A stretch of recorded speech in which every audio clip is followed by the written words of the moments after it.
রাতের কুকিং করার জন্য কিচেনে চলে এসেছি। আর এই পেঁপেটা আমি দুপুরে কেটে রেখে দিয়েছিলাম, আর এখন ডালের মধ্যে পেঁপে আর সব মশলা দিয়ে দিলাম। আসসালামু আলাইকুম এভরিওয়ান, কি অবস্থা সবার? অ্যান্ড সবাইকে ওয়েলকাম করছি আজকে আমার নিউ ভিডিওতে। সো ডাল রান্নাটা অলরেডি হয়ে গেছে, দেন আম্মু চা বানালেন আর এখন আমি চা খেয়ে নিচ্ছি।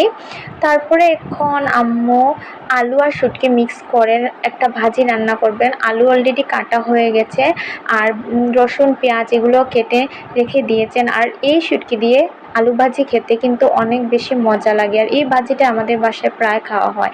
আর ডাল যখন রান্না করা হয় তখন মাস্ট ডালের মধ্যে পেঁপে অথবা টমেটো দেওয়া হয়, কারণ পেঁপে আর টমেটো ছাড়া ডাল আমরা কেউ খেতেই পারি না। সো এখন আম্মু কড়াইয়ের মধ্যে রসুন পেঁয়াজ এগুলো ফ্রাই করে নেবেন, তারপরে আলু আর শুটকিটাকে ধুয়ে দিয়ে দিবেন।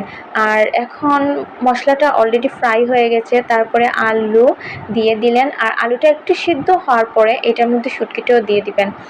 আজকের ভিডিও এই পর্যন্তই। See you in the next video. Bye bye and thanks for watching.